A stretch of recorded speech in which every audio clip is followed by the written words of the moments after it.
Third के विद्यार्थियों को एक शिक्षक योग यानी जोड़ सिखा रहा है सर, ठीक है, एडिशन सिखा रहा है कोई टीचर। निम्नलिखित में से कौन सी युक्ति का अनुसरण सर्वाधिक उपयुक्त होगा वो आपको बताना है।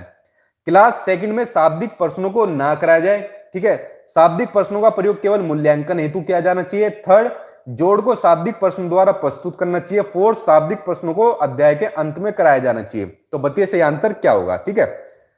कोई बात नहीं सुप्रिया सिंह, यहां पर गलत कर लो, जितनी गलती है यहां पर कर लो, पर एग्जाम में बचना इन गलतियों को करने से, ठीक है। यहां पर आप चीजों को सीखो, सीखने के बाद अपना परफॉर्मेंस एग्जाम के अंदर दो। अब देखो इसमें जो आपका पहला ऑप्शन दिया है कि शाब्दिक प्रश्नों को ना करा जाए, क्यों भाई, सभी तरीके के प्रश्न कराए जाने चाहिए क्लास के अंदर, चाहे शाब्दिक हो चाहे किसी भी तरीके के हो, ठीक है। तो पहला ऑप्शन तो आपका वैसे ही गलत हो गया। मैंने कहा था जिस भी ऑप्शन में आपको भाई साहब दिखे, भाई साहब का नाम है केवल, उस ऑप्शन को देखते गलत काट देना, ठीक है, क्योंकि आपका नेगेटिव होता है जहां भी केवल देखने को मिल जाए, केवल या ओनली, ठीक है।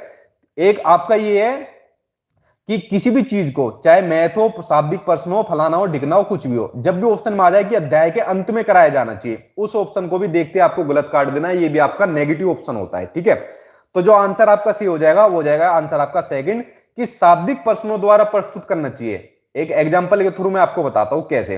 भाई क्लास में क्या सिखा रहे हो, जोड़ सिखा रहे हो ना, जोड़ करना सिखा रहे हो बच्चों को, तो बच्चों से कहा बेटा देखो एक हाथ में तो मेरे ये रजिस्टर है, ठीक है, मान लो ये रजिस्टर है, और दूसरे हाथ में, मेरे हाथ में पेन है, ये पेन बन गई, तो बताओ बेटा मेरे हाथ में टोटल कितनी चीज हुई। बच्चा करेगा 1 2 3 4 की, सर आपके हाथ में 4 चीज हो गई, तो उसने जोड़ सीख लिया ना।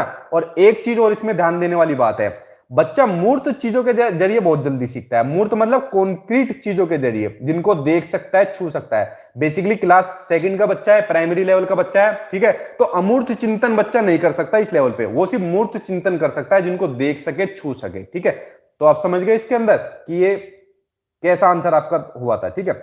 अब है नेक्स्ट क्वेश्चन, नेक्स्ट आपका, which of the following is not correct, निम्न में से कौन सा सही नहीं है। पहला, 1 millilitre is 1/10 of 1 centimetre, 1 kilogram 12 gram equal to आपकी 1.01 12 kilogram, 10 metre 10 centimetre equal to 10 centimetre, ठीक है, 1010 सेंटीमीटर, और ये आपकी वैल्यू दी हुई है। बताइए इनमें से कौन सा ऑप्शन सही नहीं है। ये आपका मेजरमेंट से लिया हुआ चैप्टर है, जैसा आपका टाइम वाला हमेशा 1 नंबर का आता है, जैसा आपका प्लेस वैल्यू फेस वैल्यू हमेशा 1 नंबर का आता है, तो जो आपका मापन वाला है ना, ये भी हमेशा 1 नंबर का आता है। अब देखो इसको क्या करना है आपको, इसके ऊपर मैंने डिटेल में वीडियो बनाई हुई है, बहुत छोटी वीडियो है, 5 मिनट की वीडियो। इस वीडियो को देखने के बाद उस वीडियो को देख लेना, 5 मिनट की वीडियो देखने के बाद आप मेजरमेंट करना जिंदगी में कभी नहीं भूल सकते, ठीक है। हमेशा के लिए 1 नंबर आपका पक्का होगा, और जिंदगी भर के लिए मेजरमेंट आपको करना आ जाएगा, मिलीलीटर को लीटर में चेंज करना, लीटर को किलोलीटर में, इस तरीके से, ठीक है। तो देख लेना, 5 मिनट की वीडियो है, छोटी है, ट्रिक के थ्रू मैंने आपको कराई है जी। तो देखिए जो इसका सही आंसर हो जाएगा, आपका आंसर हो जाएगा इसमें आपका फोर्थ। कौन सा सही नहीं है, पहले दिख रहा है, देखो यार नीचे 100 दिया हुआ है, 2 जीरो हुई है, तो 2 नंबर इससे पहले ही तो पॉइंट लगेगा, यानी 0.23, ये इसका आंसर आएगा, ना कि ये आएगा, ठीक है। बाकी की तो सब सही दी हुई है।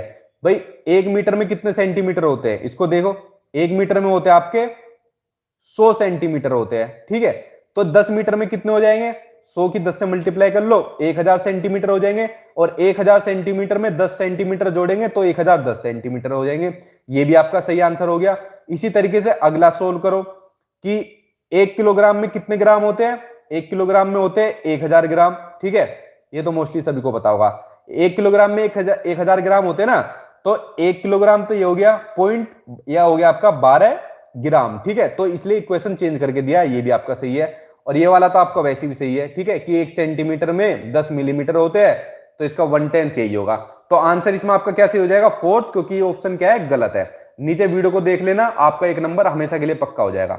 देखो आपको एक चीज बताऊं, जो आपका मैथ होता है ना, इसमें जो आपके 15 नंबर के क्वेश्चन आते हैं, कम से कम 10 से लेके 12 क्वेश्चन वे क्वेश्चन होते हैं जो सीटेट में बार बार रिपीट होते रहते हैं। एग्जामिनर उनको या तो थोड़ा बहुत घुमा के देता है, या उनके नंबर चेंज कर देता है, लेकिन देता आपको वही से है। भाई वो भी कहां से लेकर आएगा, जो आपके सिलेबस में चीज दी हुई है वही तो देगा। तो इसलिए जो मैं आपको क्वेश्चन आंसर करा रहा हूं ना, इनको अच्छे तरीके से समझ लेना, 15 में से पूरे 15 नंबर का आप स्कोर करोगे, ठीक है। चलिए पढ़ते हैं अगला क्वेश्चन। अगला क्वेश्चन आपका दिया हुआ है, राष्ट्रीय पाठ्यचर्या की रूपरेखा 2005 में यह उल्लेख किया गया है कि गणित शिक्षण महत्वाकांक्षी, सुसंगत और महत्वपूर्ण होना चाहिए। यहां महत्वाकांक्षी, ठीक है, इससे क्या मतलब है, ठीक है, या निम्नलिखित में से किसकी उपलब्धि है? पहला, गणित के संकीर्ण उद्देश्यों या लक्ष्यों की, जो भी ऊपर पढ़ा था, नैरो एम पढ़ा था हमने, ठीक है। सेकंड, गणित को अन्य विषयों से जोड़ने की। थर्ड, गणित के अनुप्रयोग की। या फिर फोर्थ, गणित के उच्च उद्देश्य की। तो बताइए सही आंसर क्या होगा जी। देखो, जहां भी ये वर्ड आपको लिखा दिख जाए ना कहीं भी, महत्वाकांक्षी, चाहे किसी आदमी के आगे लगे, चाहे किसी भी चीज के आगे लगे, तो समझना इसका मतलब है कि आदमी थोड़ा अपना लेवल बढ़ाना चाह रहा है, ठीक है, ऊपर बढ़ना चाह रहा है। महत्वाकांक्षी आदमी बनना चाह रहा है। आपने देखा ना, बहुत से पॉलिटिशियन को बोलता है वो महत्वाकांक्षी है, अब वो सीएम बन गया तो पीएम बनना चाहता है, इस तरीके से बोल देता है, ठीक है। जैसे मैं अपना एग्जांपल दूं कि भाई पहले मेरी जॉब लगी, मेरे अंदर महत्वाकांक्षा थी, नहीं भाई इसको नहीं करूंगा, मैं तो दूसरी जॉब करूंगा, वो छोड़ दी, उसे करने के बाद फिर मैं तीसरी जॉब करूंगा। तो मेरे अंदर महत्वाकांक्षा थी ना, तो महत्वाकांक्षा का मतलब होता है आपका जी, बताइए सही आंसर, कि जो उच्च लक्ष्य होते हैं, जैसे इसमें मैथ का पूछा है तो मैथ के उच्च लक्ष्य होंगे, ठीक है। तो उच्च लक्ष्य को क्या करता है, ये इंगित करता है, या इससे इसका अभिप्राय होता है, मतलब होता है। तो जहां भी आपका महत्वाकांक्षी दिख जाएगा, समझ लाना वहां उच्च उद्देश्य आपको देखने को जरूर मिलेंगे, ठीक है।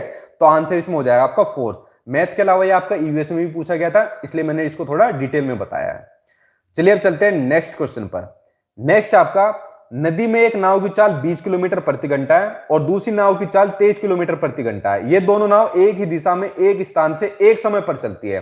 3.5 घंटे बाद उनके बीच की दूरी कितनी होगी? ये आपको स्क्रीन पर ऑप्शन है, तो बताइए सही आंसर आपका क्या होगा, ठीक है जी। देखो, इसको सोल्व करते हैं, आपके साथ सोल्व करता हूं। नदी में एक नाव की चाल 20 किलोमीटर और दूसरी की है कितनी? 23। चलो भाई, एक तो मेरी नाव हो गई, ये तो मेरी नाव हो गई, ठीक है, और ये वाली आप लोगों की नाव हो गई। लिख देता हूं अपना नाम, ये मेरा नाम लिख दिया और ये आप लोगों का लिख दिया यूट्यूब के नाम से। तो मेरी स्पीड है भाई 23 किलोमीटर प्रति घंटा और आप लोगों की स्पीड है धीमी मुझसे, यानी 20 किलोमीटर प्रति घंटा। देखो, एग्जाम में यही क्वेश्चन आता है सिंपल, इसलिए ध्यान से समझना, सिर्फ नंबर चेंज होंगे आपके, लेकिन आएगा इसी तरीके से। तो मेरी नाव की चाल है 23, आपकी चाल है 20, तो दोनों में डिफरेंस कितना हो गया? यानी जो स्पीड है, चाल है, डिफरेंस कितना हो गया? 3 किलोमीटर का हुआ ना डिफरेंस, क्योंकि भाई दोनों ने क्या काम किया? एक ही दिशा में शुरू किया जाना और एक स्थान से जाना शुरू किया, तो डिफरेंस इनके बीच में कितना आएगा? 3 किलोमीटर का आएगा, यानी मैं आपसे 3 किलोमीटर आगे रहूंगा, मेरी नाव आगे रहेगी 3 किलोमीटर। अब इसमें जो फॉर्मूला पूछा जाता है, वो फॉर्मूला सिर्फ आपको याद होना चाहिए। फॉर्मूला होता है आपका d is equal to S into T, यानी distance is equal to speed into time. इसको हिंदी में भी लिख लो, d का मतलब होता है आपका दूरी और स्पीड का मतलब होता है आपका चाल और टाइम का मतलब होता है आपका समय, ठीक है। दूरी बराबर चाल इंटू समय। अब देखो, चाल भी दी हुई है हमें, समय भी